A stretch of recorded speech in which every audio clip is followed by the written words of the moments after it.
We hope you're hungry, because on this Roll for Crit review, we're looking at Daily Magic Games' Food Truck Champion. This comes from designers Nicole Jekic and Luke Turpinen, and each player will be controlling a different food truck with a different style of cuisine.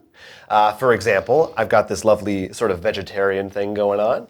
Yes, and I have the Tacos de Muerte. That's right. Which, if you haven't guessed, is tacos of death. Maybe you had guessed, maybe you know very basic Spanish. At any rate, you can see the game laid out before us. The goal of the game is to acquire points by completing orders through various ingredients that you will be collecting from the center marketplace and putting them next to your personal player board. And depending on which corner of your board they go under, which is determined by which action you use to acquire them, different parts of the card will be used. So you can see there's kind of three sections. There's the ingredient section here, there's the order ticket section here, and then there's the action section, which is based on an employee or a position on your truck. So on your turn, you can either draw cards, or you can take your main card back into your hand, which actually is a wild, or you can do some of these actions if you have them available in your hand. So say, for instance, I played the driver card. What would that get me? Well, the driver would let you take one of these cards out here and add it to your refrigerator, which would be the section right here, over there, as an ingredient. What's also interesting, though, is if you were to say, I'm going to do the driver, every other player then can either play a driver card from their hand or decide not to take part by either drawing cards or taking their special card. So every turn, you're going to be doing something. Yeah, so unlike a lot of games that have that kind of lead and follow mechanic, you're not actually doing a worse version of the action. Every player has a chance to do the same thing. The advantage of the first player is that they get to do it first. So if there's a card they really want, they don't have to worry about anyone else taking it from them.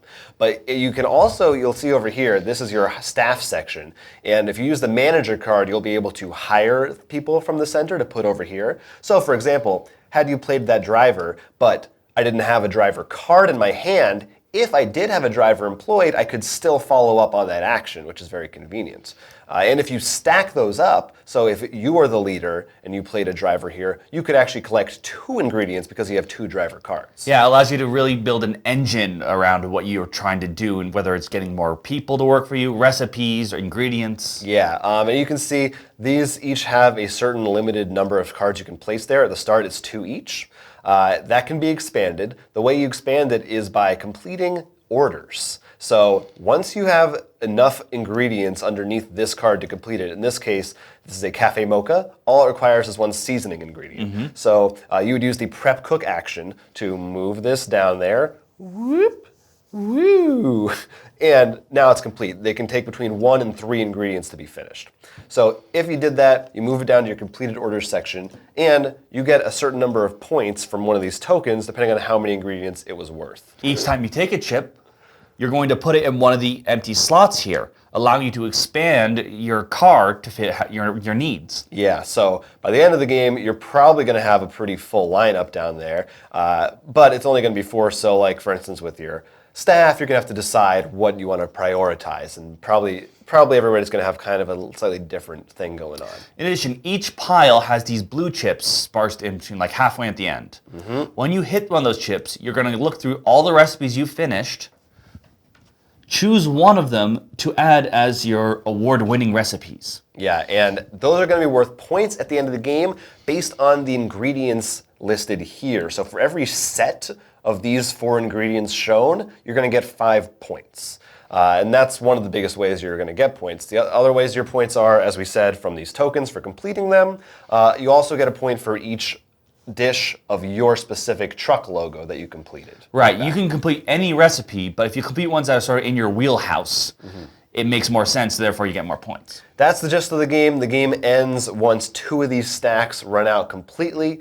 It goes from between 2 to 5 players. There's also a solo mode available online that we did not get to try out, but we did try it with 2 players and with multiple players in addition to that. And it's a game that will make you hungry. I think we can say that right off the bat. Oh, yeah. There's a lot of pictures of food that look delicious.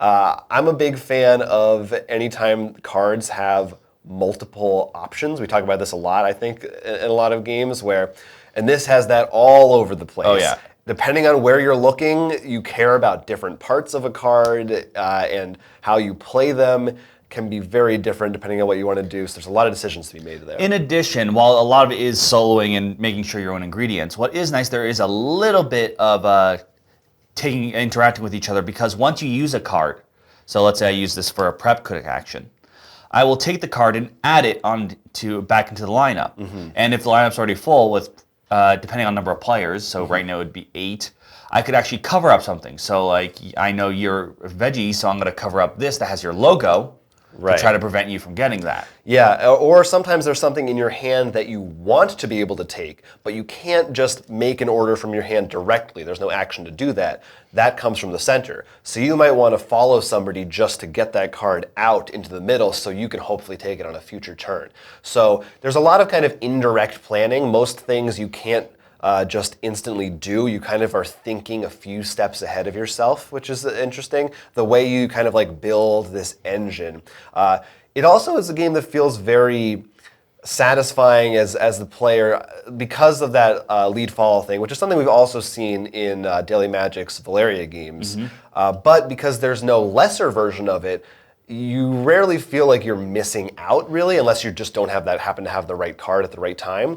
And because of this stacking thing we've talked about, by the end of the game, there's a nice feeling of progress where you can gather all these ingredients and make these cool dishes, and you feel good about it. Yeah, and even if you don't have the card to follow, then you do get a lesser action, either drawing 2 cards or getting your wild, which becomes very helpful, because then it's like, well, I wasn't able to follow you, but next time I can do whatever I want, or follow whatever you do. Yes. So you'll be able to kind of catch up in that way.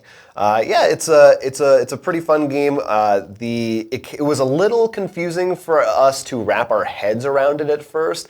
There's a lot going on. I think partially because the cards have those different options.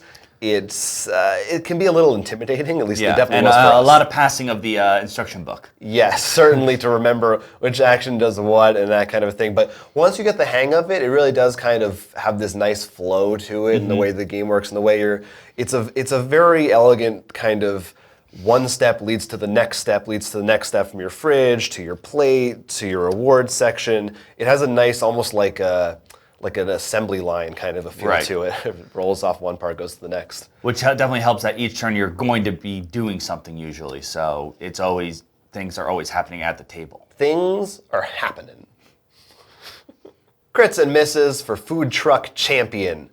As far as crits are concerned, we love the multi-use cards that give you different options depending on where you're putting them, that make for interesting decisions in every aspect of the game. The lead and follow mechanic means that no matter whose turn it is, you're always going to be having an opportunity to do something while you're playing, and keeps you in the game paying attention. You don't feel like you're left out. The sensation of engine building in the game, the progress that you feel as you develop your engine and get to build dishes faster and faster, has a great feel to it. It's satisfying to play. Yeah, you go a little slow at first, but it always feels great once you have like a few cashiers or drivers working out, and all of a sudden you're just moving ingredients really fast and getting out a lot of recipes. And it's got a cute theme. If you like food, if you like food trucks, this will be a fun, appealing one. Probably easy to get other people interested in it, because who doesn't love food? Yeah, I'm always for food trucks. As for our misses, because the cards are able to do a lot of different things, they are a bit cluttered, which can be a little confusing for some people at times. The big problem we had was that there were no reference cards, so we had to pass around the book each time, which became a little bit of a pain when you're trying to find out, since everyone's doing every turn, like, do I want to do this? Yeah, even after playing several rounds of a game, I always needed to check between some actions as to what they do, because I just couldn't remember. The game comes with 3 kinds of point tiles, one for 1, 2, and 3. However, the 2 does not look like a 2. Yeah, it looks like 1 or maybe a 7. Wish they would have tested that one a little more. So it's definitely kind of a tough game to get started with. If you have someone that can help you learn to play, that's great. But certainly once you get a few rounds into it, you start to wrap your mind around it. It does flow well. I wish there was a way the cards were a little clearer. Maybe some of the names were a little clearer of the actions you can do to make that go well. But once you get the hang of it, we did have a pretty good time. At least I did playing the game. Yeah, honestly, we should have done this, but I think the one thing that we could have just done is photocopied like the back for a reference sheet, and that would have made things a lot smoother. Absolutely recommend that if you're going to play this game, which is a small box, not super expensive. If you like food trucks, it's a fun theme, fun engine building. Just be prepared to introduce it to people step by step. And also be prepared to get very hungry. Yeah, don't play on an empty stomach. That's our recommendation. Until next time, I'm Jonathan Estes. I'm Will Keeler, and this has been a Roll for Crit review. Don't forget to like and subscribe and leave some comments down below. Do it!